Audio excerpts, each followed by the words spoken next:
2023. Jill, can you do roll call, please? Lloyd Grachuk, Here. Laura Greenlee Carp, Here. Joseph Fromm, Here. Ingrid Kohler is absent today. Sue Springborn is absent. Sarah Zaradka will be coming shortly. Artie Alvarez. And Cassidy Schwer will be absent today. Okay. Adoption of the agenda. I make a motion to adopt the agenda. Laura makes a motion, second. Artie seconds. Discussion. All in favor, say aye. Aye. Aye. All opposed? Approval of the minutes. Joe, I'd like to make a motion to approve the minutes. thank you. Second. I second. Discussion. All in favor, say aye. Aye. All opposed? Anybody from the public other than the Southwood Group that would like to speak to the Park Commission? Anybody on Zoom? Nobody on Zoom. Okay. I'd like to welcome our new Park and Rec Commission member, Joe Fromm. Joe, could you just fill us in a little bit about what you're all about? What I'm all about. Well, I've been working in restaurants for about 8 years. I used to have a wild side of me where I hitchhike around the country. Been camping ever since I was old enough to walk. So, yeah, that's kind of what I'm all about. So I'm excited to be part of the community in this capacity. Well, thank you very much. You'll enjoy it. Okay, let's move to Southwood. Bill and Tiffany, if you'd like to come forward and give a presentation. Just some documents that I believe you have in hand. Yeah. So I'm Bill Bryan. I'm a member of the task force that Kathy leads. Tiffany is also here in case I say something goofy or can't answer any questions. And then Daryl Meyer is also the fourth member of the task force, and he's not here, not able to be here this evening. Thanks for coming. Yes, and thanks for the time. We've tried to get into the last few meetings, but with weather and everything else we've had the last few months, it's good to be here tonight. So you should have in front of you a 2022 report, which Kathy put together. And we can go through any aspects of that you might want to talk about. But you see a number of things fairly typical from year to year, just to keep the preserve in its native state as much as we can, and just to maintain it. So there were a number of things that were done throughout the year. I guess I'll just leave it. If you have any questions or anything, you have the report in front of you. And so then you also should have a 2022 expense report where Kathy has outlined the different expenses throughout the year. Of course, most of those occurring in the spring and summer months. And we had a total budget we were working against of $7,000, and we remained with about $1,700 left. A lot of that was due to wood chips that were to be purchased in December, and with the weather and whatnot, we weren't able to get those in. So, but otherwise, things are outlined there, unless if you have any questions.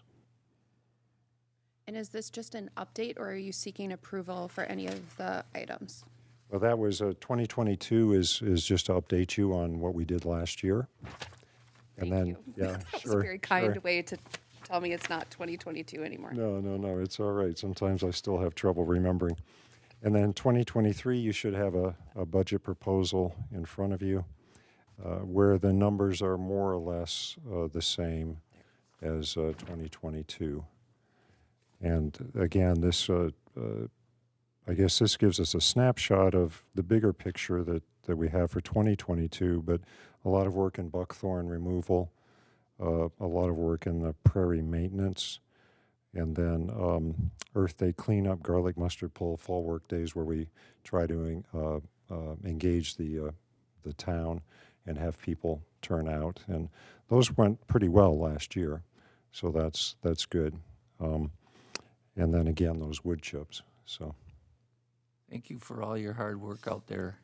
well, Kathy is the one who deserves Yeah, most of the recognition, and He's- she's been on it for probably a good 15, almost 20 years now. yeah, and you, at least I have recognized, and Tiffany and I were talking, and Daryl, we've all recognized how much Kathy does, but then when she has to kind of step aside for a while to take care of herself, then you realize just how much Kathy does. And so we'll try to carry that on. We've continued to meet with Kathy and plan out this year ahead of us. So, We'll send her our thanks when you see her. yeah, we'll do. So, any other thoughts or questions? Any questions? This is a wonderful recap. Thank you for all the time and thought put into it. I just wanted to say that because I know it's not for nothing that it takes time to create all these documents. Yeah. And again, Kathy is responsible for most of that, so. But I'll Are we pass that voting on. Yeah. on the budget tonight? No, Jill meant, huh? She's not there. Oh, I know. We're gonna have to wait for Jill, because Jill had mentioned that there was a certain amount already approved. Yeah, Jill pulled Tiffany and I aside just before we started here this evening and said that $6,500 had been approved for 2023. And it looks like you have 1,700 remaining from last year, so will they get to keep that and roll that over, or do we know that? They'll still just have the $6,500 for this coming year. They won't It roll doesn't over? roll over. So, No. so we should plan on 6,500 for 2023. Yeah, yeah. Okay. Or we can, We or we can, could make a motion to cover the gap, to give it 7. Well, I think I think, 7 is an appropriate amount. I think we can speak to the things we would do with $7,000. If it's possible to increase the budget to 7, that would be fantastic. okay, I'm gonna wait till Jill comes back. Sure. So we can get a clarification on whether this 6,500 was approved by the city council or what it, did she say? No, she just said that it was approved, but I'm not sure 7,000. by what. 6,500 was, Yeah. 6,500 was That's my Oh, approved, that's last year, I'm sorry. but I don't know by who. okay. Yeah. Okay. Let me wait until Jill gets back, and then we'll quick do it. Soren? We'll go back and start with you after we're done, and then if Jill comes back, I'm just gonna hop quickly for that motion. So are you gonna stay for the whole meeting? Yeah. Oh, you are? Okay, then I'll just wait till after Soren's You done. don't have to, just so you know, we are doing a exhilarating training, Soren, not to take away from the work that you do about open meeting law, data practices, conflict of interest, et cetera. So, Maybe I'll go read up on how to take better care of Mesic Yeah. property, water property. Yeah, I think if that's what the rest of the agenda is, and if we could ask you to consider increasing the budget to 7,000, that would be sufficient, I think. Yeah, I just wanna make sure that if you're gonna wanna leave, we can send you an email. we can, Yeah, Yeah. okay, Like, we can have that discussion here, and good point. then we can send the email to you afterwards okay, and let you know what has or has not been approved. okay. Jill has my email wait a address minute. and Here she everyone comes. else's. Does anybody have an issue covering the gap? Nope. No. Jill's gonna. I don't know. Jill, can you highlight us on the issue with the 6,500? So we start talking budget in June for the following year. So coming up this next year, we will talk to Southwood prior to the end of the year, because then the budget was set by the end of the year. Oh. And it was already, so they just carried over the same amount that was from last year. And then did the 6,500. So is what got approved last June for 2022, or was it? They just used the same amount that they saw from 2022 for 2023. Would there be an issue with us saying that we'd like it to be 7,000 and 2022's was 7,000 is what it looks like. My My understanding was 2022 should have been 7,000. I wonder if that Because you discussion, didn't spend it all, maybe? Because it Yeah, looks that's like what there I was a was- balance. although we wouldn't have known that perhaps in June, that we weren't Yeah. going to be able to buy the wood chips in December, but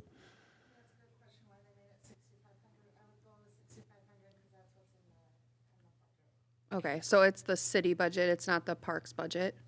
Okay, so we don't really have control over that. So it's already been city council approved.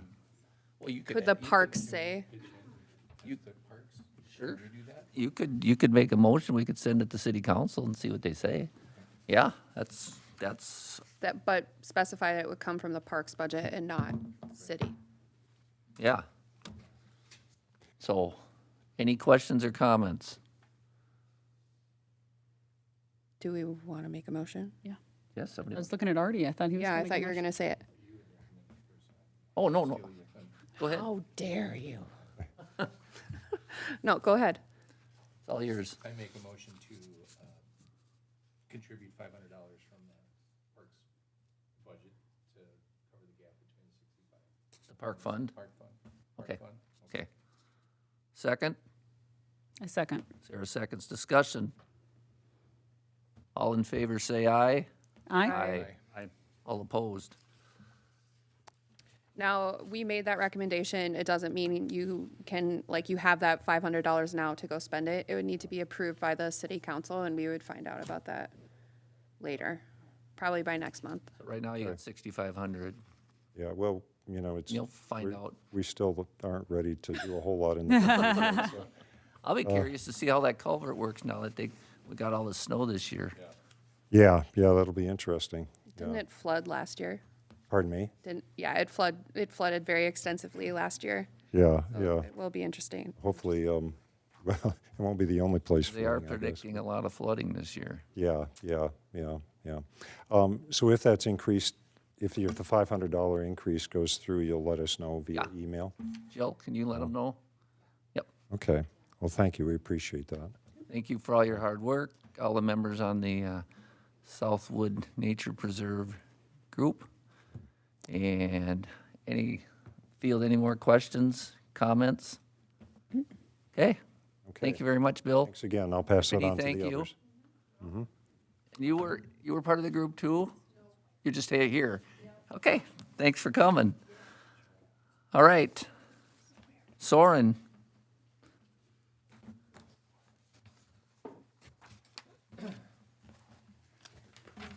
Good evening, everyone. My name is Soren Maddock. I'm the city attorney. I'm with the law firm of Campbell Knutson, and I've been going around early part of this year to all the various commissions and doing some trainings.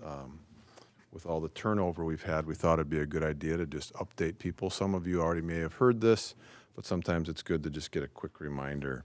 So I don't plan on dwelling on the materials, but I do plan on hitting some of the highlights to make sure everyone has heard it from the same source. What I'd recommend is if you have questions while we're going, just stop me. Let's address it then and there. If you have hypotheticals or things that have come up, now would be a good time to go over that. In addition to not in the materials is spending, which we've just gone over right here, but I know there's been questions about funding, how does spending work, and things like that. So that may be something good to address at the end of this, is what I was anticipating. So with that, I believe you do have the materials in front of you. I'm still a paper person. I'd start with the open meeting law.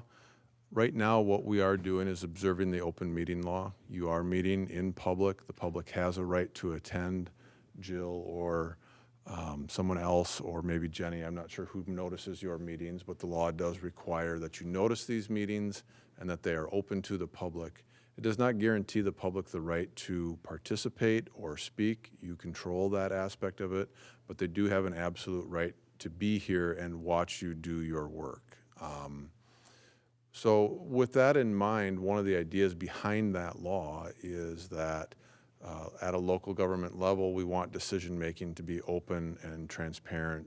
Transparent gets kicked around a lot, and that's the idea behind it. Where I don't see committees or councils get into trouble when you're meeting, you usually conduct these things in the appropriate way. The pitfalls of the open meeting law candidly are text messages and emails, things of that nature. And so the example I would offer you is if Jill sends out an email to all of you, that's perfectly acceptable. But if a discussion ensues while that email chain is out there, someone hits reply all or says, hey, I'll be there, I think this is a good idea, that discussion electronically is a violation of the open meeting law. If you're engaging folks in a quorum, which is 4 for you guys, that can result in a violation of open meeting law. The idea is you're talking about city business, you're gaining consensus on what you want to do, and you're not doing it in a forum where the public can participate. Sometimes there's questions, well, is there a way we can do it via email that it conforms to the open meeting law? And my opinion is no, that there isn't. That communication goes along with text messaging also. There is no exception for various forms. If you are communicating as a group, it can result in a violation of the open meeting law. It is. And so the first email may not be the violation from her. And if you theoretically did a reply all, you still haven't engaged a full quorum, arguably, although some would say, well, just because one person's talking, he's talking to the full group, much like you are right now. There's no difference. So the reply all is a problem. Now, if you talk to Lloyd individually after this meeting, no, it's just 2 people talking, even if it's about city business. The problem with that is then you get into the serial meeting. When you guys get done talking, if Lloyd sees Laura at the store tomorrow and says, hey, I was talking to Artie and here's what I know, well, that's 3 people. And then if that conversation continues. So you really have to be mindful of the open meeting law, what you're discussing, things that you're doing outside of this quorum right here. And I do understand, I don't know if do you guys meet once or twice a month? Once. Once. I do understand that, hey, we meet once a month, how do we get anything done? So I'd encourage you, you can assign some tasks, you can work with Jill on that, but there is no way around that. If you want the full body to start making decisions or gaining input, that needs to be done in an open meeting, and there's just no exceptions to that. And so that is the hard part about the open meeting law, but the idea is, look, these decisions should be made in the open for the public to see to the extent they want to. There should be minutes from those meetings to document what was been done, what was said, and decisions that were made. And so even though you're not the council, you are subject to the open meeting law, and that's just crystal clear. Any questions on the open meeting law? Sometimes the whole email and texting and actually the next thing kind of dovetails into that with the Data Practice Act, but the open meeting law can be violated either electronically or in person or things of that nature. Now, if there's a chance social gathering, if you all happen to be at the same restaurant, or if you are at a high school basketball game or a church or whatever, it doesn't mean that a quorum, all of a sudden you have to disperse. Chance social gatherings, are not a violation of the open meeting law, but you can't be there and then talk about business. So if you all attend a high school basketball game or are there, that's not a problem. If you use that as an opportunity to talk about the business at hand, that's when the violation occurs. Okay. Any questions on that? Or if things come up, let me know. Data Practice Act, I'm on page 3. So what the Data Practice Act says is that there is a presumption that all city documents or communications in writing are presumed public. So when Jill sends you an email, if someone put in a data practice request and said, I want to see all emails from Jill to the commission, they would get those. Those are public documents. And so along those lines, any communication you have back to staff are public documents. And so what I encourage people, and it usually isn't a problem for the commissions, but I would encourage you to keep in mind that those communications and what you write are public, and just be mindful of it. If they request it, they get it. They don't necessarily have to disclose who they are. They don't have to disclose why they want it. It doesn't matter if their motives are not necessarily the best. It doesn't matter. It's a public document. They get it. And there is not an end run on this. What I've seen some folks say is, well, I don't have to disclose that email. It was on my personal computer. It was on my work computer. It was on this email address. Doesn't matter. What matters is the content of what's being sent. So if you're using your work computer to send park emails, those emails are public. Same thing with texts. If you're texting about business, if you're texting with someone about, hey, you think we could get $500 more for this project, things like that, those texts are public, even if it's from your personal phone. So if you're doing city business, those are public documents regardless of where they are created. Does that make sense? The new emails, are those, so those are set up Yeah, to go to my server, but that they're gonna come as the city, they're gonna be labeled as the city? it's going to be like a whole new email. So if you would open a new Gmail or an iCloud email, this is a new email, northstpaul.org. And yeah, it's a good time to talk about this. So Carrie sent you a link to activate that, get that set up. That way you can email me or any subcommittee member or anything, and then it'll keep all of your business for Park and Rec in one spot. Okay, It's a good idea to be disciplined and use that email, because if we get data practice requests, we can just comb through your emails, look at it, and take care of it. When it's your personal account, it gets a lot more complicated.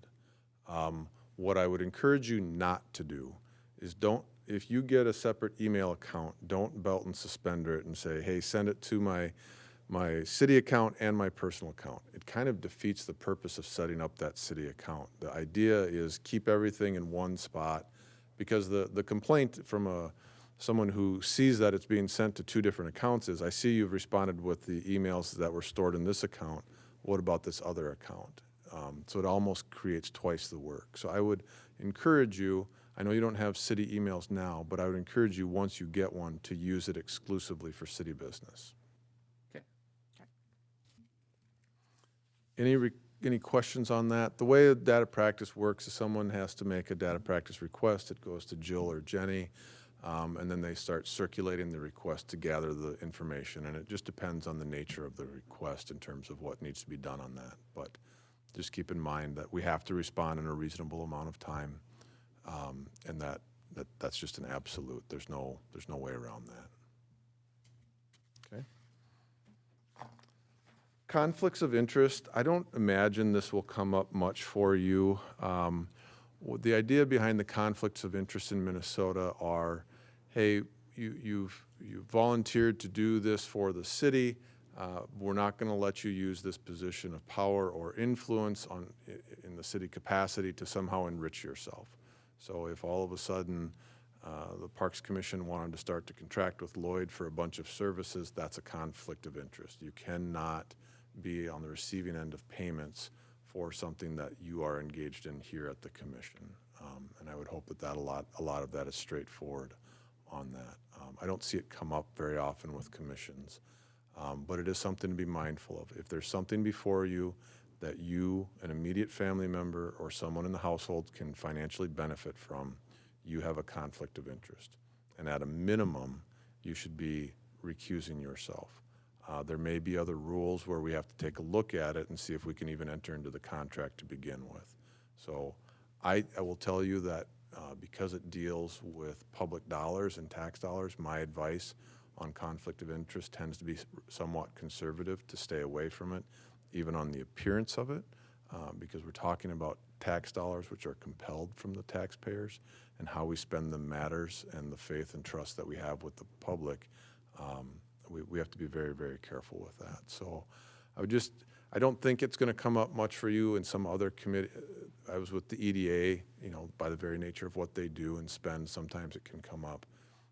But it is something to be mindful of on conflict of interest. But it's only financial. So like if we were to enter into a partnership with the school district Right.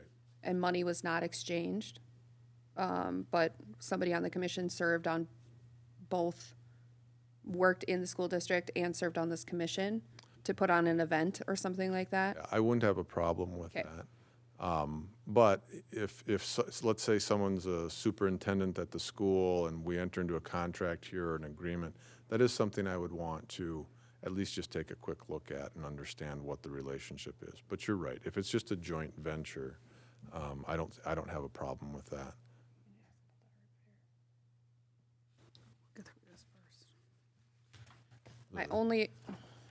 My only other question is if we put on an event like an art festival that is planned by this commission, and members of the commission have the opportunity or would like to be vendors at that art fair, is that a conflict of interest? Not in my opinion. Okay. No. I mean, you get the same opportunity as anyone else in the public. So depending how you set it up, the same rules that apply to the public apply to you. And Yep. so, if there's a limited number of booths, however we pick, that would apply to you. You don't get a, first dibs because Right. you're on the commission. So no, in that instance, I wouldn't view that as a conflict. Great, thank you. Other questions on that? I feel like What's a motion for call to order? are you at the back of the? Sorry, yeah, I'm on 7. Am I too far ahead? Yeah, let me Okay. plow through this. Sure. GIF law, again, this shouldn't come up too much with you. This can be an issue for city council or EDA. If you have an interested person, so for example, remove it from this committee, but if we had a developer and they were offering to take a city council member out for dinner, or here's tickets to the game, things of that. If you are trying to buy influence, that is a violation of the GIF law. Doesn't mean you can't get birthday presents from friends and family. But if people you don't know all of a sudden start showing up with swag or other gifts, that is a problem. This, I always say, this provision usually drives anyone who's in sales nuts because they're very accustomed to, let's go golfing, let's go do this, it's a point of connection, let me pay for it. If you're doing something on behalf of the government, that just isn't allowed. You're not allowed to buy the influence. Everything has to be on the up and up. So that's the GIF law in a nutshell. Candidly, even down to the, hey, let's go out for a beer. They swipe the card and pick up a couple beers, and the next thing they know, they have a contract with the city. That's no go. Okay. Role of city manager. Brian is the primary contact after Jill. Jill and Brandy come and consult with you. Ultimately, any of the spending things that you guys are working on more than likely fall within his authority to authorize. He may choose to take it to the council if it's an adjustment of the budget. But otherwise, keep in mind that the money the council sets aside for this group still has to be approved by the spending agent, which is Brian in this particular instance. When we talk about, hey, let's enter into a contract, this body technically doesn't exist from a contracting purpose. It's a contract with the city. So anything you decide to do is ultimately, and I like the way you handled that initial issue, it is a recommendation. You've been tasked with certain things. It makes sense based on your mission statement or what you're choosing to do, but it's ultimately a recommendation. So if you recommend adjusting your budget by $500, that's up to Brian and the council. If you guys see an activity you want to do, a partnership with the school, and there's an actual agreement that comes, that agreement is between the school and the city, not the school and the park district. Okay. Any questions on that? Okay. All right. Rules of order. I'm sorry, let's Yep. go back to just to clarify, so if we want to have a joint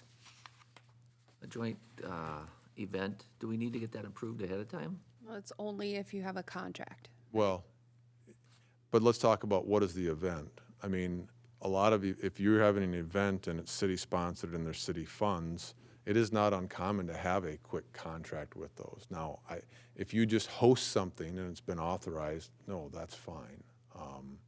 But candidly, the answer is always going to be, it depends. What are you talking about? Give me an example and I can give you some guidance. Like the egg hunt. The egg hunt, Well, the egg Music hunt in a isn't a park. partnership. See, and they're like on those things, the sky, the Star Watch. yeah. Sometimes we want to collaborate with other groups, like the school district. Well, the Star Watch is a contracted event. I believe, doesn't Mike have a sign? Yeah, so all of those events are recommendations, which then the city does hold a contract with the music and Star Watch.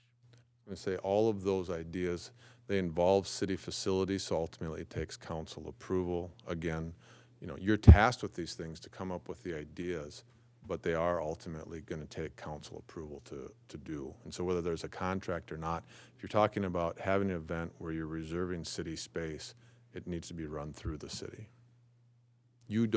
This entity doesn't control the parks, the city council does.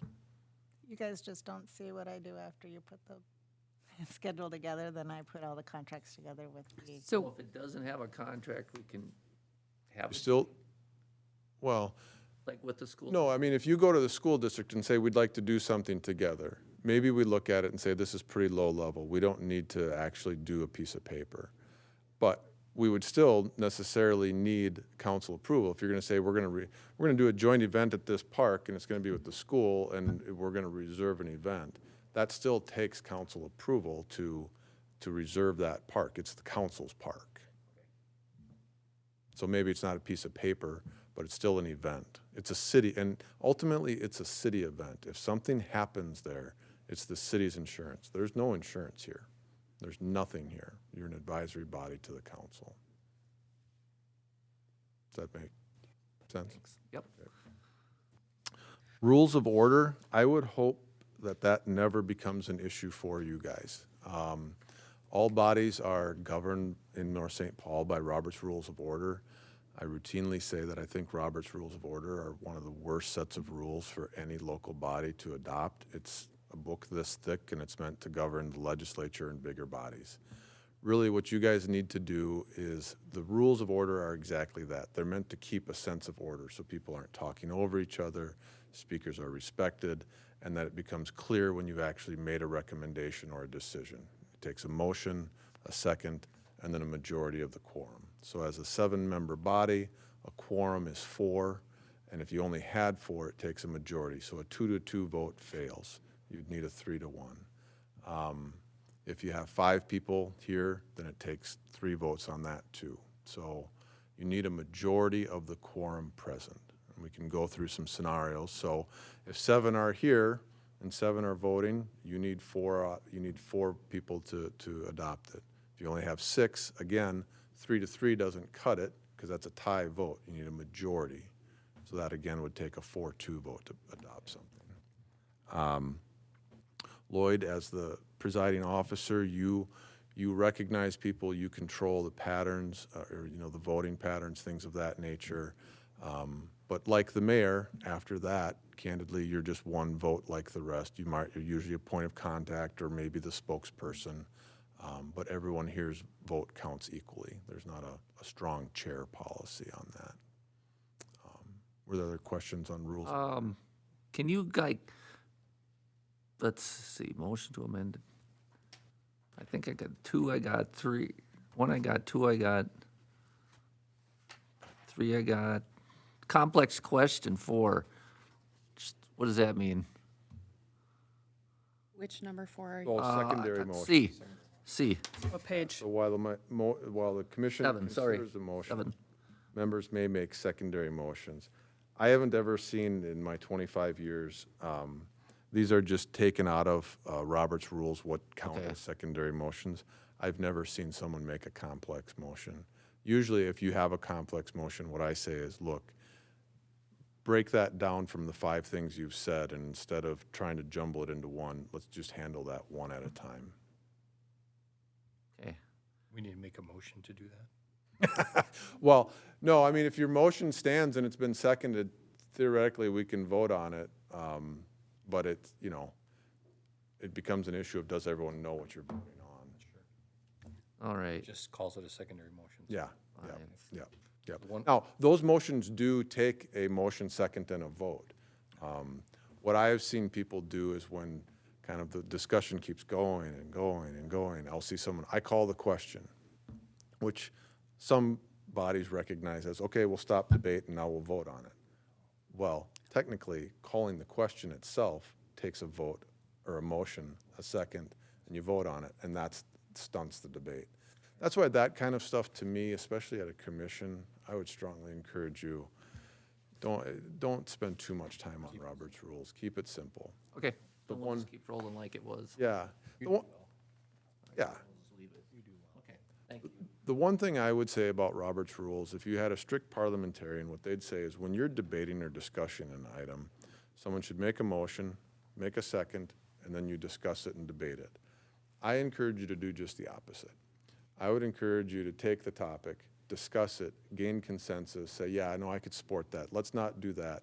And when you're done and you know you've got a consensus, that's when you make the motion, because that's the cleanest motion and a second to do. Kind of what we do. That Yeah. is what we do. That's, Yep. that's what we do. Yeah, it is almost what all small bodies do, and in my opinion, as you should.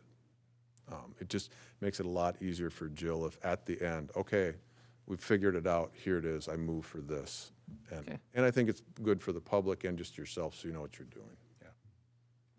Does that make sense? Yep, yep. We're not too formal on a lot of this stuff, like you said. No, as you We shouldn't. just be. let it roll. Yes, you, Yeah. you shouldn't. If you find yourself referring to Robert's Rules of Order, you've done something wrong. Okay. What's not in, so I've buzzed through the materials, we're moving along. The issue has come up once in a while, in terms of funding. So let me kind of hit what I think have been some of the questions out there, and then let's either discuss those, or maybe there's other questions. When the city does a budget, that is money that they set aside for you, much like they set aside money for Park and Rec. It doesn't necessarily mean that you have an absolute right to spend it. If you guys see a project you want, you say, look, that's $4,000, we've got, 10 grand in the budget, this is allocated for that, we're in on budget, we want to do it. Jill takes those notes, goes to Brian, he has spending authority up to a certain amount. The list of claims still goes to the council for approval, but something like a $4,000 expenditure, Brian can sign off on. He may want to, if it exceeds the budget on a certain parameters, take it to the council for ultimate approval. But keep in mind that it's, quote, not your money. It's budgeted money for your purposes and stuff like that. And what you're doing is making a recommendation of that's how we want to spend it. So that's sort of budgeted. And you guys went through that at the beginning of this meeting, and how you handled it's perfect. Hey, we've had $6,500 set aside, they want $7,000. We support increasing it by $500. You don't have the authority to do it, but you have the authority to recommend that they do it. You can do some budget transfers if the council will allow things of that nature. Are there questions on that point? Okay. The other issue it's come up with you guys, and I think with the arts, is, hey, we want to raise some money, or we want to have some partnerships out there. Again, if there's any partnerships, those partnerships are going to be a recommendation from you to have the city enter into some sort of contract. And then candidly, it's probably going to be you who administers it. But because it's a contract with the city, it does ultimately need to go to the council. There is an auditor's opinion out there that talks about your ability and a city's ability to solicit money. I know this came up with the arts folks of, can we use city resources to go tap people and say, hey, wouldn't you like to donate? Wouldn't you like to do this? And what the state has said is, you, which are a representative of the city, really aren't supposed to solicit. I think it's a conservative opinion, but it's an opinion nonetheless. So what I have seen people do is say, hey, there's opportunities to support us, things of that nature. I haven't had a problem with some of the flyers that go out. We're doing it now with the snowman. You've seen some of those. Here's an opportunity to buy it. Here's an opportunity to support. But straight on solicitation may be problematic depending on how we do it. Well, if you guys went door knocking. Are you talking like sponsorships? Because I know that was an issue. I too. distinguish sponsorships from some of the solicitations. If there's an opportunity, so for example, take it away from this. In the ball field, some cities have, their ball fields, and there's, in the outfield, the boards. Is that solicitation, or is it an opportunity to advertise? Here's an opportunity for you to advertise. We can make that available.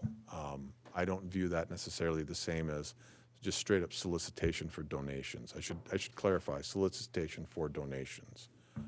opportunities to advertise or promote your own product, things like that, I think are perfectly acceptable, and cities and various commissions do that. To the extent that money comes in, let's say you sell a bunch of advertisements for a ball field and the city's okay with it, just keep in mind that when that money comes in, it's coming into the city coffers. What they choose to kick back down to support this programming is up to the council. So in cases like an event where we've had sponsors in the past that help cover the cost of the event, so we don't have to use money that could be used for playgrounds or something else to cover that event for the public, is that something, that seems like something that's been a gray area in the past? Is that considered solicitation, or is that considered like, No, I think that's a partnership.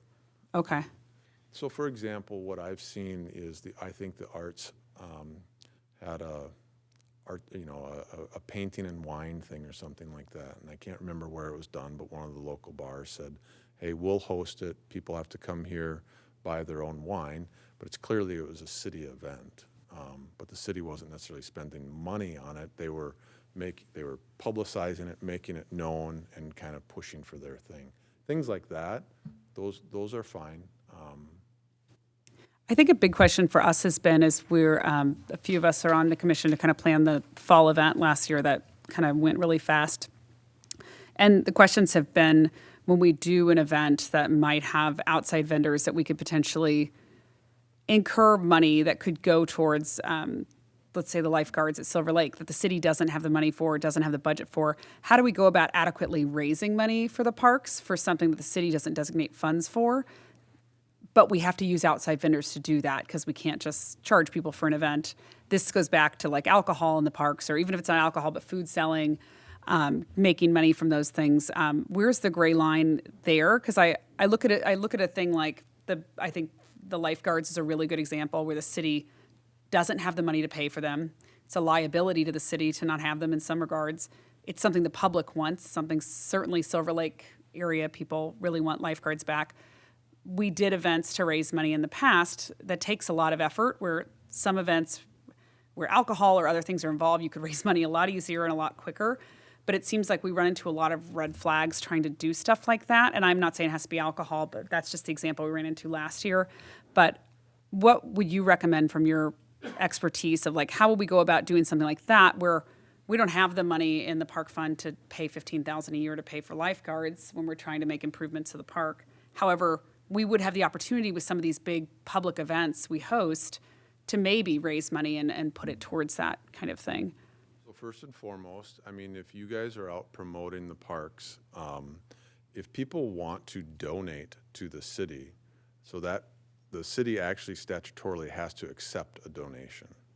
At the council level, I think we do it monthly. We run a resolution through acknowledging who's donated. But when they do that, they can say what it's for. Here's $1,000, I want it to go towards the lifeguard. Once the city accepts that $1,000, now there's $1,000 that is earmarked for that lifeguard. So that's one option. People can just donate to the city like you do any other organization. If you are hosting events, so if you have an entity that says, we would like to help host an event and we will use the proceeds to, it'll come back to the city. There is some agreement we're going to have to work through in terms of who's hosting it, who has the liability. The city statutorily cannot spend 1 penny on alcohol. Can't. The state has said you cannot use taxpayer dollars to buy booze.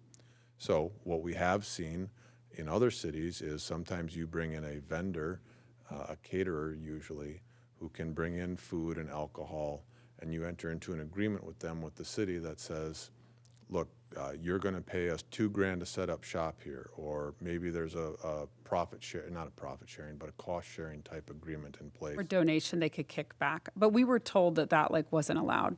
Yeah, I was told we can't really go into a contract. So how do you get a vendor that's going to do food and alcohol? So a good example was Max offered to do it last fall. They said, we can come in.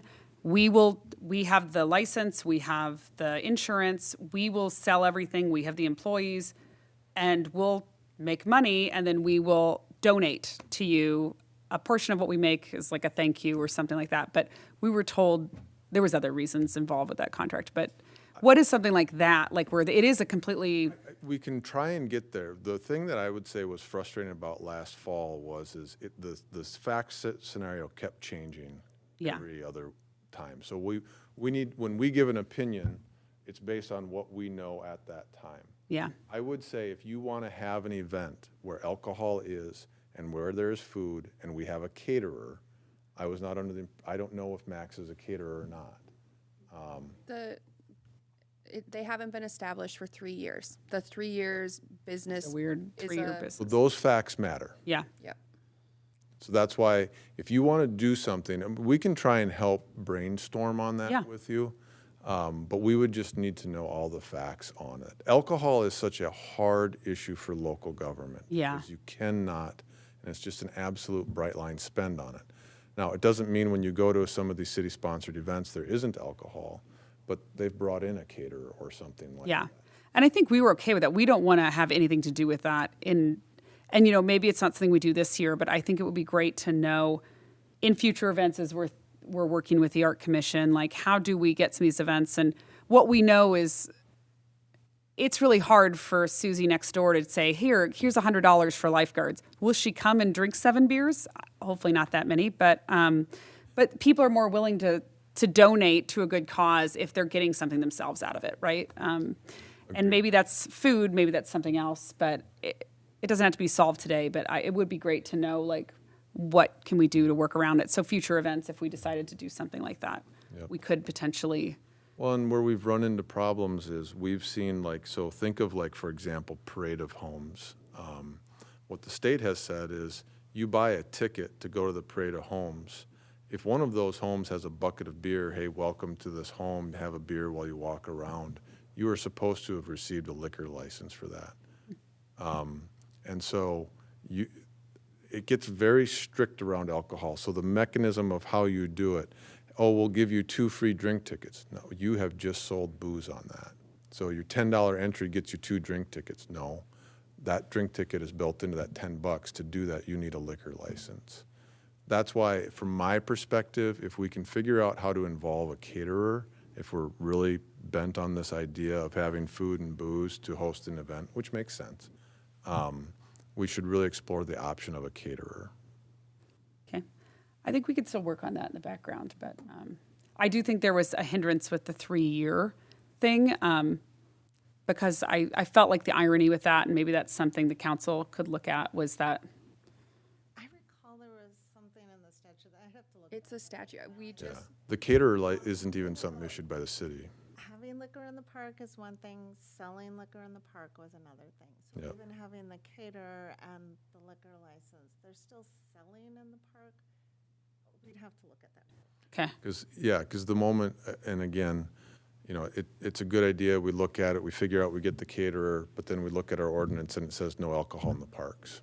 And I don't know if that's the case. 2-year but- thing we work on, like, I don't know that we're dead set on it this year, but it just would be something that feels like could be a win for us in the future, especially as, I get emails about Silver Lake and like, how do we solve the getting money for that? Because it doesn't seem to be coming from the city. That seems like the best option to me, where we could make a decent amount of money towards the lifeguard, since it's a lot of money that has to be made ground there. And then just the final thing about that to keep in mind, when the city each year looks at its insurance and says, here's the things we're going to be doing, we're going to plow snow, we're going to have a police department, hosting these events with booze is not one of the things we're disclosing. No. And all of a sudden, you do have some potential liability there. And the fact that instead of just a playground where people are on the slides, which, if someone's on a slide, falls off and breaks their collarbone, those are the sorts of events that are covered. The city hosts an event to try and raise money. Someone drinks and trips based on booze served by a vendor we've encouraged and brought in. You may not even have insurance for it. And so there are a number of, it seems so simple and I understand it, but you have liquor licensing, you have insurance, you have our own code and the restrictions on where booze can be. And then each time we tweak something, it changes the fact scenario on something we have to look at. And that's why it gets so complicated. I do want to specifically talk about sponsorships, because that was something, so there was an event, I don't even remember what it was, where we named in the advertisement that it was the school district and Parks and Recs Commission put together. And I was told that I needed to remove the school district portion of it because they couldn't co-sponsor. Does that sound familiar at all? I'm not sure what. Yes, Fire and Ice. Nice. So fast, and we did it in like 2 Yes. weeks. I'm not even sure. It was like a Yes. So the Fire and Ice Festival, just like a free community event, on social media was said that it was, I don't know if it was the word sponsor, whatever, but it was the school district and Parks and Rec Commission are putting this on. No money was exchanged. It was on a city. I don't recall that, Jill. Was that something Leah had It was really mentioned? fast, that's why I'm like, I don't even remember how I'll look back at my emails and maybe we can figure it out. to buy that for any Yeah. other event that happens. What I would say is, again, on these sponsorships and events, if it's sort of the latest, the more planning and reaction time we can have to some of these things, the better. And I felt like last fall, there was a lot of ideas and we were reacting to it, and that's good. I don't want to stifle ideas. What I'd like to make sure folks understand is when we do these partnerships and things of that nature, again, if that partnership required a contract, you guys aren't able to enter into a contract. That has to go to the council. And it didn't. It was all like, it was ice skating in a park. It was just that we were donating our time. Yep.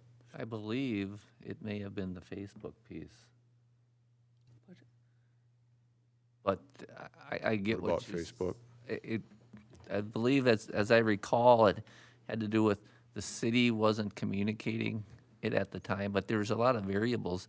I understand, sir, and I think it sounds like what you're saying is we need to, for each event, we need to have a plan in place so you guys can review what That's- we're gonna that's be what would doing. help. Yep, yes. And again, once we figure out how to do it, because we can do a lot of these things. It's just a matter of putting the right pieces in place. And so if you come up with a plan, you want to do Fire and Ice. We just did that in St. Louis Park. We coordinated something where over St. Patrick's Day, they turned the ice sheet green and did some bowling on it of all things, brought in a caterer, there's food and drinks, and we were able to do it. But as simple as that sounds, there's a lot of pieces that are associated with that. I would imagine, for example, if we like to do a lot of stuff with the school district, Yep. that the school district would have to go to probably the school board. I would think so. No, And- they don't need to go to the school board. They don't need to go to the, You just have to have a contract signed by the business office. there we go. There you go. So then, A source close to me has told me that. good.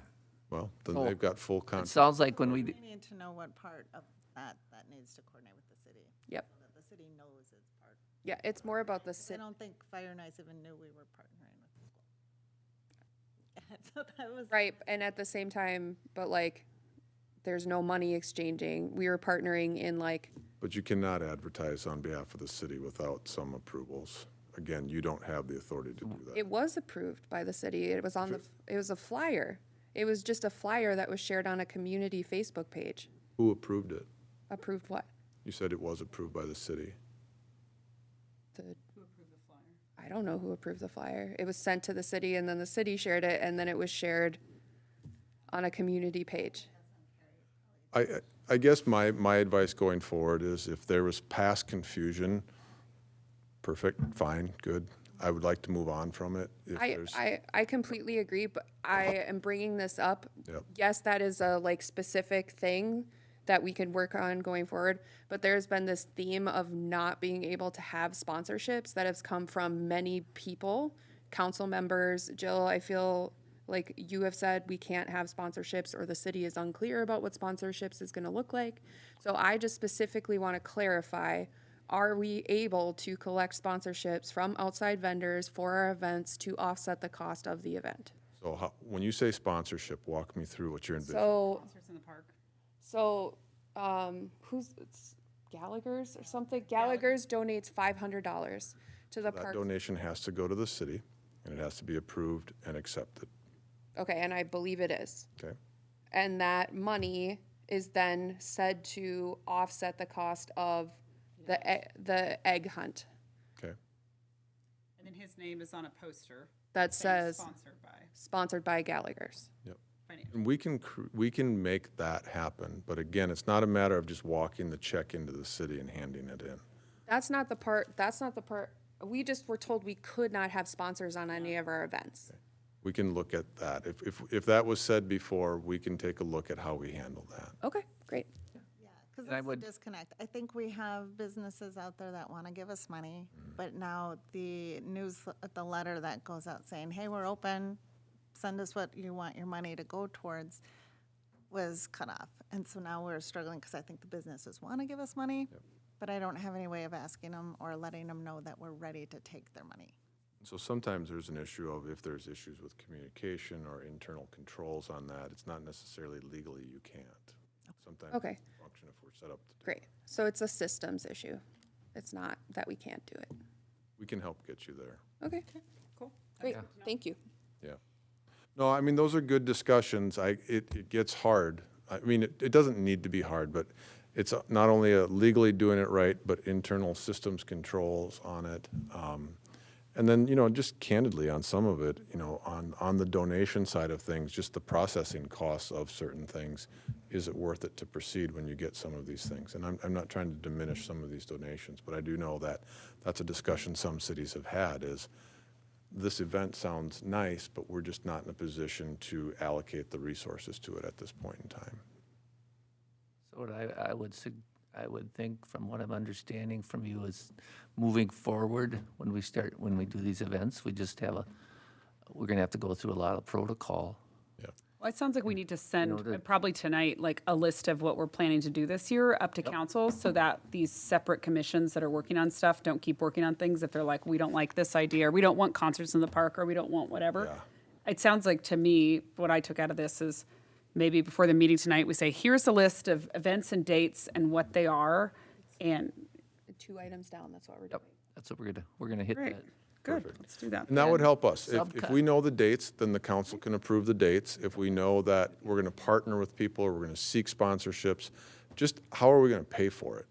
And then we can put that in place, and we can set up, and we can help facilitate instead of being the perceived roadblock. And that should come first. Well, we usually break these down into committees. Okay. It makes it a whole lot faster for meetings, so the meetings don't last.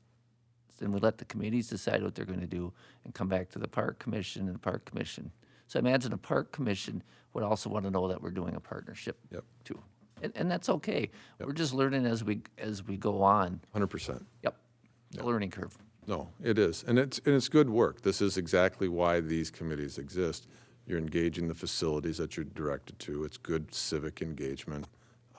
Let's get it done. Just give us some notice and heads up on it.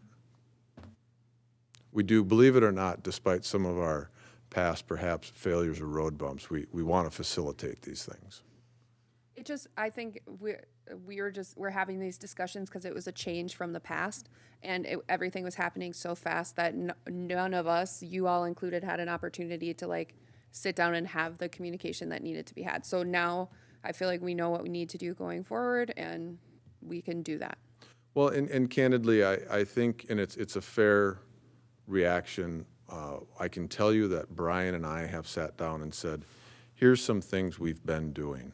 We need to do it better. We need to button it up a little bit. And so I think some of the resistance you guys were feeling last fall is a function of that.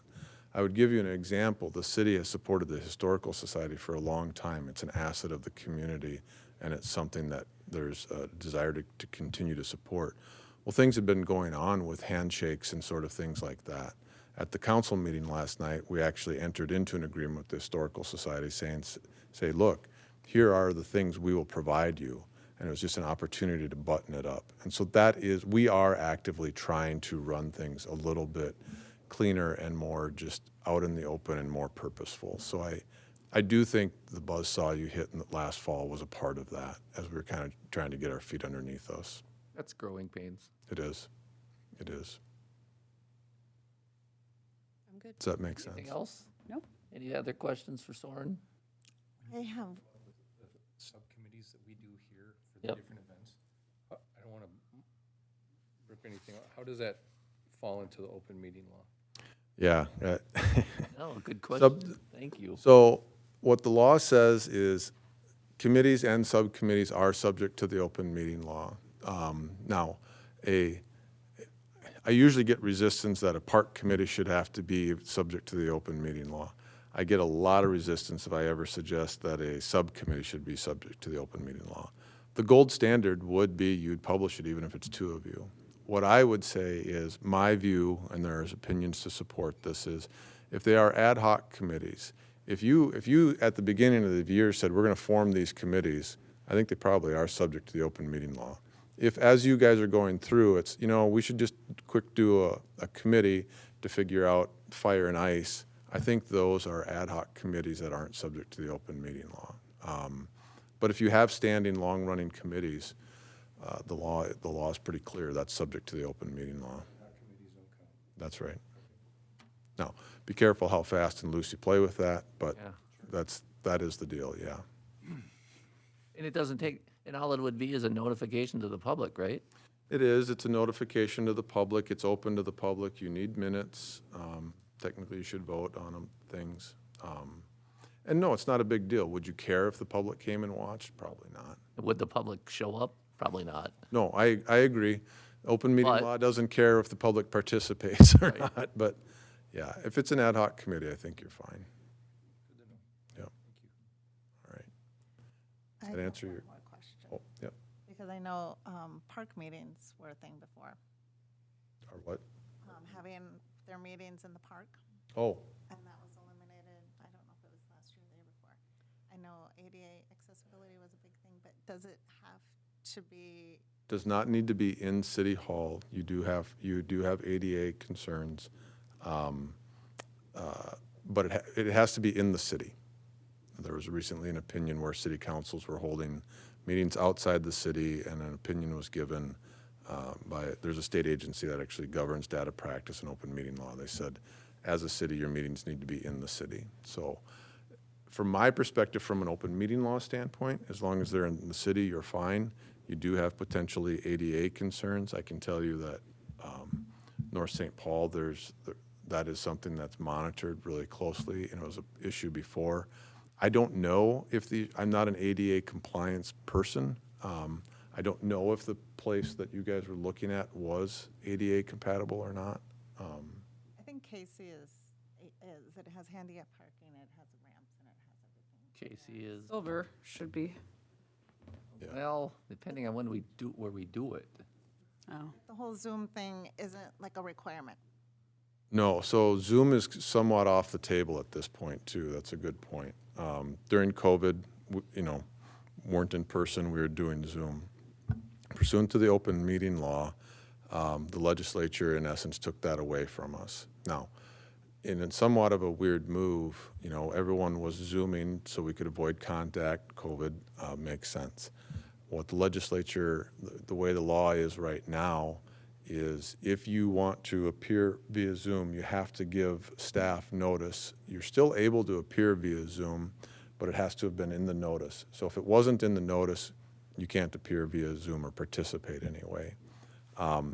If you, however, go on vacation and give us the notice, and we put that you're going to be in, Miami, Florida on vacation, but you'll appear in a public place, the hotel lobby or wherever, the law does allow that.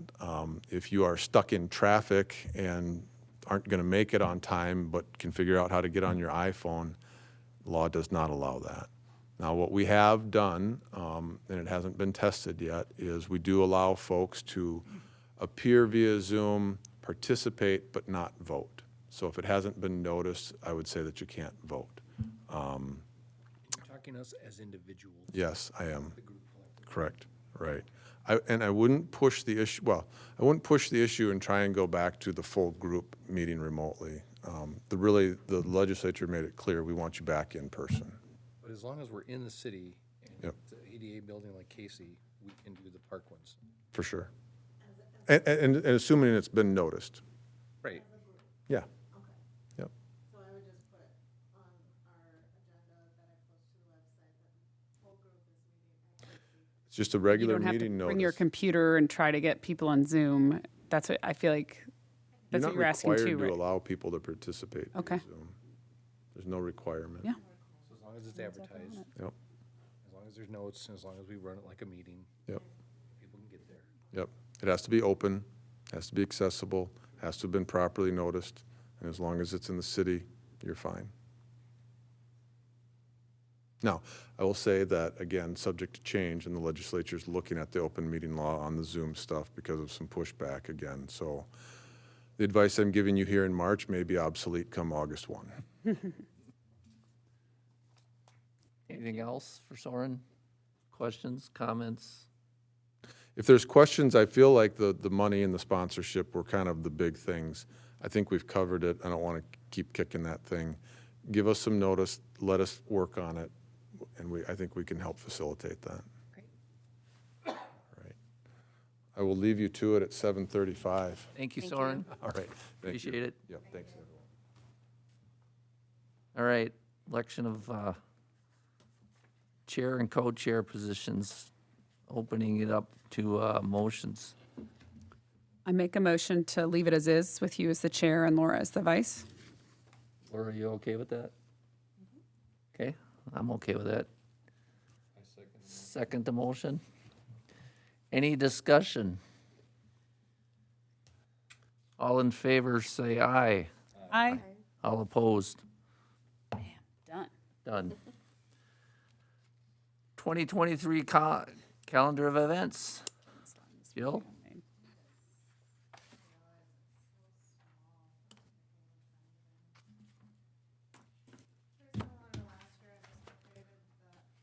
Let's see. Pretty similar to last year, just updated the dates, because everything will just move one day, but like the music in the parks are set. Fall Frolic did move up because of another event that was on the date we had previously picked. Food truck night is debatable. I mean, I guess you can kind of look through and see if there's any changes you want to, So the Fall Frolic is called the Autumn Arts Festival now, Autumn Art Festival. and it's arts, plural. Arts with an S? And that will be the ongoing title. Autumn Art Festival. Yep. Autumn. Yep. Autumn Arts Festival. Okay. So, Sarah, that's yours, right? Yeah, me and Laura. Or Laura, too. I think it's probably a good time now if we're going to have sponsorship or partnership. Well, do you want to go through the list of these events first, then we can go into the how did you want to do this, Jill? Well, I guess To be as efficient as possible. maybe we should just run through the calendar real quick. so Yeah. we know what we're talking about. Yeah. I just realized that too. So up until May is just meetings. Car show is run by the History Cruisers. They put everything on. That starts June 2nd. June 9th is an addition to the calendar. That is the city-sponsored evening. So that would be the night that the History Cruisers want Park and Rec, art and culture. Anybody who wants to be part of the car show and do like a tent with an activity to be there. Oh, okay. If that works for you, let me know for sure, and we'll let them know we're going to be there. I will be gone that date, so I can't volunteer to sign up to help with that. Sorry. That's the last day of school. That Yeah. that is a hard a hard time of the year, but maybe And the weekend of my 40th birthday, more importantly, so I will not be here. Well, I'll have to remember this. All set then. Thanks for letting us know. Friday? You're teasing. Be in Alaska for a wedding, so June 9th. Okay, so unless Sue and It's just Ingrid Joe. Joe's step gonna run up, it. Joe, it's up to you now. We did it, and I guess we're working with the dates they have. I mean, we could still do the event on our own date, on our own property, like Housey or somewhere else, if we really wanted to, I suppose, right? I know people had some passions around, like, doing the movie, which I think is great. I will say, my only thought around the movie on Main, if we were to do that, is the car show, as great as it was to get the population and to people to be able to get food and stuff during that event, It was really loud. Like it was really hard to hear the movie, and of course the summer starts getting later and later, so it's harder for young kids, depending on the age of movie, to stay up that late. I'm not opposed to it by any means, but the last time we did it, the bands were still playing, between bands at Newman's and bands other places, and we were fighting with them to hear the movie, and we spent a lot of money on it. Right on top of them. Yeah. That's two different things. This car show that I have on here is more like just a tent. Oh, I'm sorry. I was like- running that into Movie on Main. Got it. Or something like that. Movie on Main can be a completely different thing. Got if it, you want got it. To start that. What if we put movie on Main with food truck night? Ooh. In a park. Great idea. And then there could be like an inflatable screen that we rent. Love that. Food trucks there, and people can get the food and, Housley's still a great spot for that too, because you've got that big field right there. yep. Okay. Yep, let's so do that. Would you replace Gonna take that on. band with the movie instead? Joe, Yes. at any time, feel free to step forward. That being, intimidating at all, that Lloyd. being said, we'd walk you through everything as you went. Okay. So, Take on helping, you mean? yeah, take on helping, take on volunteering, take on coordinating. This is his first meeting, so, No, I mean, you're welcome, of course. We're gonna have to start, sounds like we're gonna have to start moving forward because all of a sudden it's gonna be here. Now, granted, we won't have any snow outs again, but we're 500 lately with the weather, so. Maybe your summer date isn't so bad. Yeah, I don't know if we should do that, if we should do food truck in July. I That wouldn't- went really well, though. So I have a little update with Housy too. So that was supposed to be part of my reports, but if you're gonna plan anything with Housy, I think we have all year. Pick any date you want. The bids came back higher, much higher. So we're working through some details, and I don't know if the work will start this year. Oh. Oh, that's right. More information to come. Cool. Good point. That may start, huh? Who knows? I don't know what happened. So, Okay. Well, we can't do anything about that now.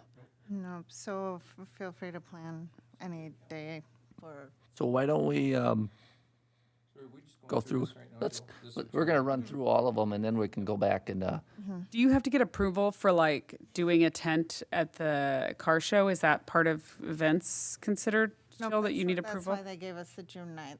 That's the city night Oh, city. Okay, got it. for all commissions, fire, police. So maybe we just need to go out on email to the whole commission to see if anybody would be available for that show, if we want to do it. 'Kay. Otherwise, then we can move on to the next event, which is the concerts in the park. Yeah, who's taking?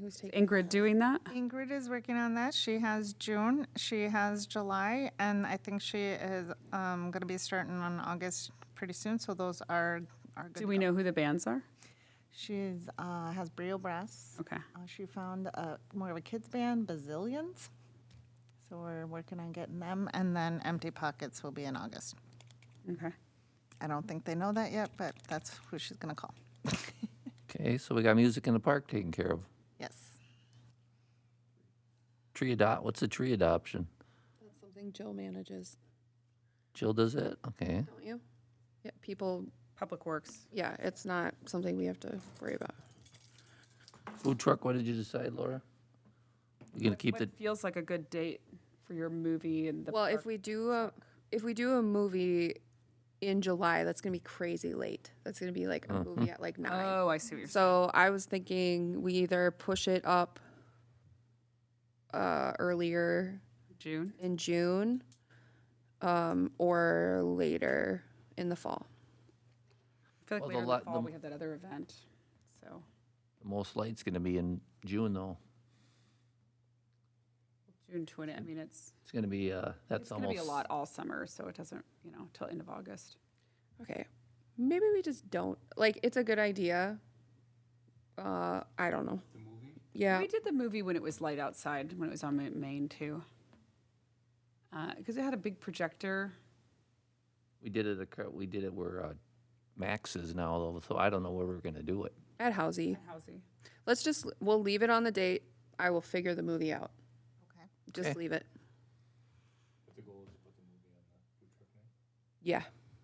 I love that idea. That's a great suggestion. Any sponsorship you're gonna want with that besides the city? Laura? I don't know. This year I had secured like 5,000 for our total budget for events. So with the bands, Fall Frolic, Star Watch. Could Just check with me on what movie you pick because there might be a range of pricing on it. Could we not ask again, and my brain is tired, it's been a long day, but could we not ask the food truck vendors to pay like $100 to be part of the event and then that money go towards the movie? Or is that soliciting donations? I honestly don't have the answer. But so really the cost of food truck night and movie on Main would be the cost of the screen, the cost of licensing for the movie, which is last time was roughly like $500 to $750 for licensing. I think we paid like $1,500 for the whole kit and caboodle. Okay, so roughly $1,500 or so. Let me see. And then maybe by then we'll be able to figure out the sponsorship thing.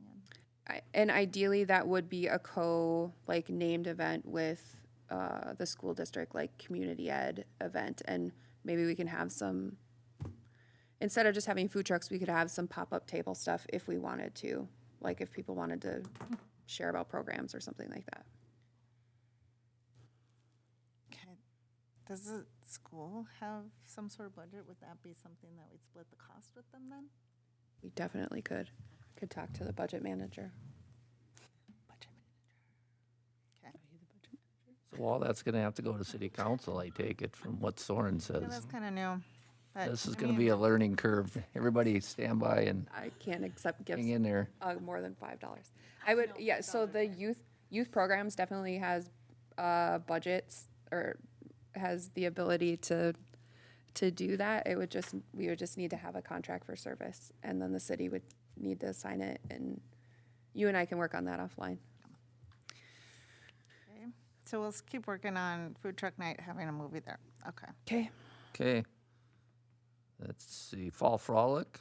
Yep, so that, like Laura said, this, we can give a small report on this now if this feels okay, or we can wait to the end. But Autumn Arts Festival is the name. We've gone through a couple renditions of what it's going to be, but it's going to be held at Casey Lake Park is our plan. The Arts Commission, what we decided is to give the event a little bit more purpose and theme it around the arts. So where last year we did bingo, we had it as a community event. We're kind of centering the community event around the arts. So it will still include kind of the artists, craft, vendor portion of that. And the other parts we are working at is kind of artist demonstrations, whether that be still performances and music, but arts plural being like all kinds of arts. So music, theater, all the genre of arts, and so we're still working on all the details of that. We still plan to have food trucks there as part of that. Laura's going to work on the food trucks since she's already working with this.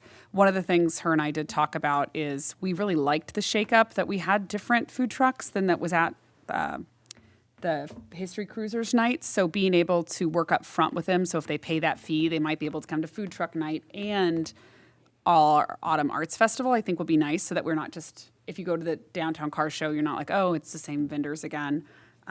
So we're excited about that. It's going to be a little bit longer, so 11 to 7. And then we'll have those demonstrations throughout the day. So instead of having like kids activity from 1 to 2, it's going to be these things are happening. So I'm making these things up, like someone's, carved ice demonstration is happening 1 to 2. Kids, whatever is happening here to here. There's going to be things going on throughout the day so people can come and go as they please.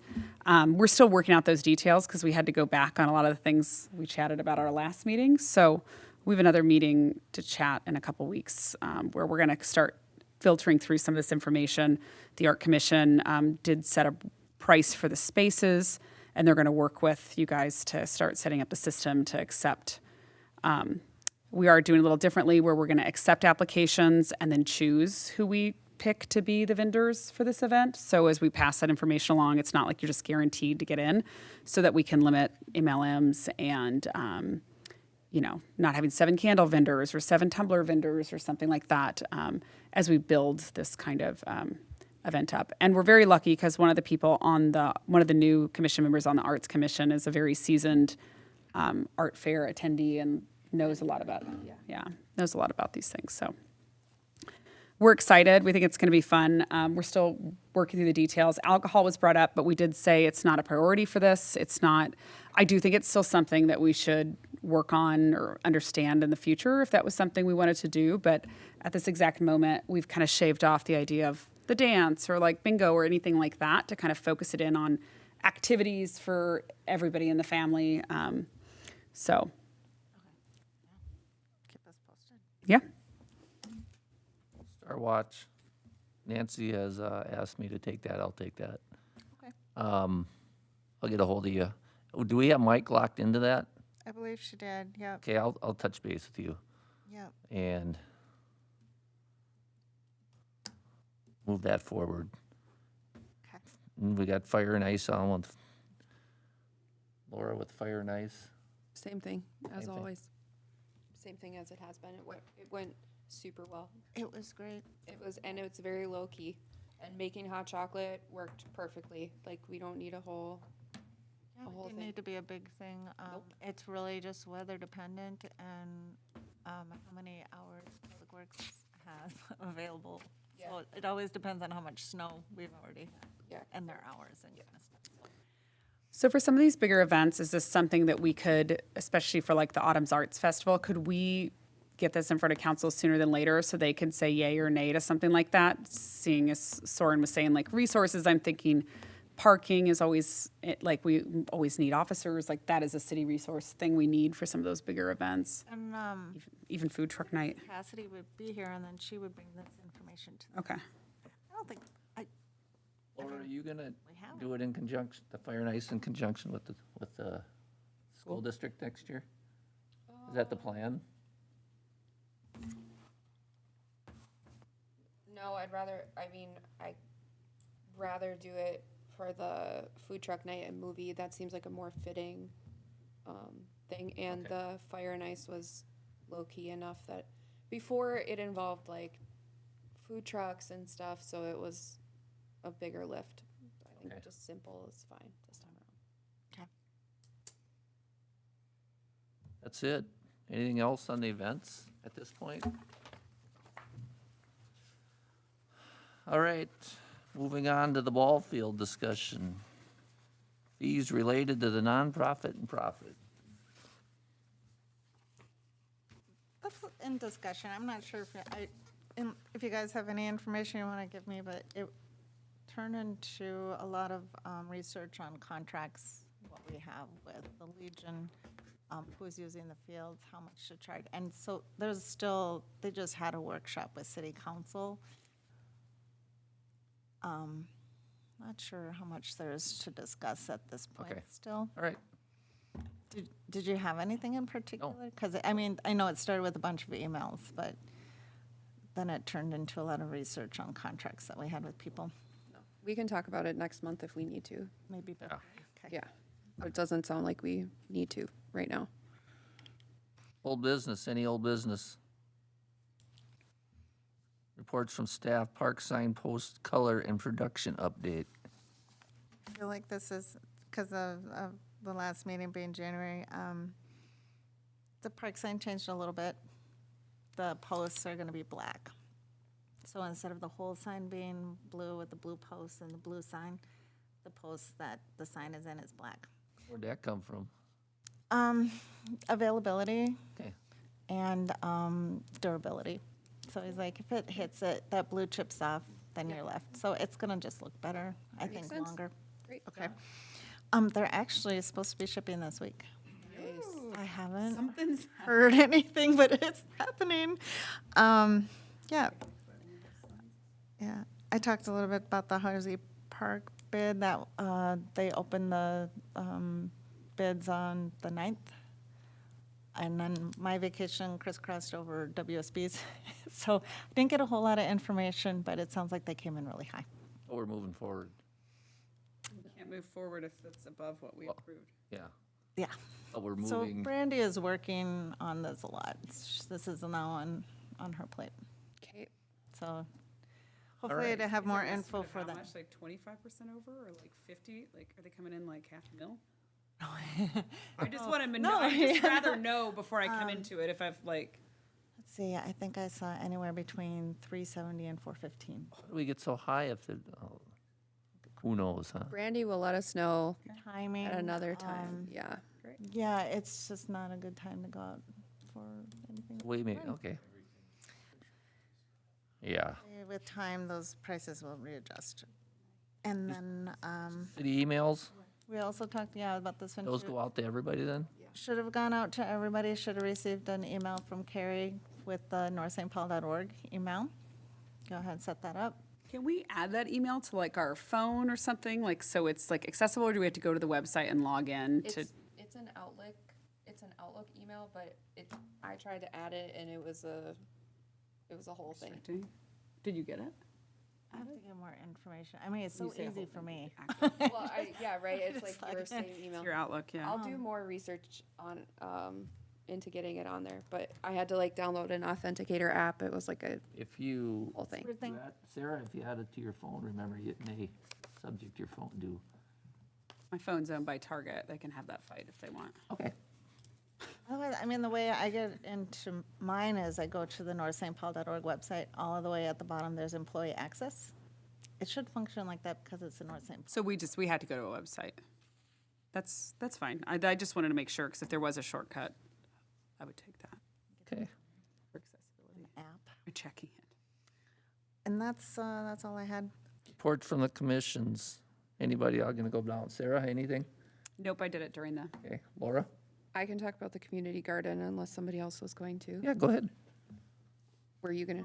No, I didn't have any. It's not gonna happen. There isn't enough time between now and when you would need to garden to get it set. So we're working on it, but it's not gonna happen this year. Okay. It'll happen next. It's a work in progress. Yep. Okay. I got nothing. Except for I'll just follow up with Jill on Star Watch. Artie? Joel? So Star Watch is me. No, Star Watch is not you. Star Watch is me. If you want to help with Star Watch. Okay, sure. I mean, Okay. what The events? nicer thing to do would be add him to something so he can like help out versus Something- put it on him. That's a lot of pressure.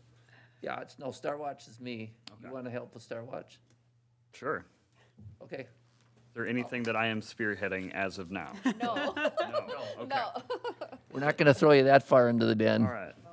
And as we talk more, if any of the events you're like, oh, I really want to be a part of that, just let us know and we'd happily have you Yep. hop on Okay. as you get to know more about what they are, so you actually know what you're signing up for. Right. And even as you, like, if you're really passionate about, my advice is if you're really passionate about something and it doesn't exist, like, bring it up to the commission. That's how all these events have gotten started, by one of us bringing it up. So Yeah. you don't have to stay restricted to what we have. If there's something you wish you could see, bring it up, because I think that's what's great about being on this commission, is you're able to bring something to community that you would also like to see. Okay. A lot of these events, like Music in the Park and Fall Frolic, and what'd you call it? Art?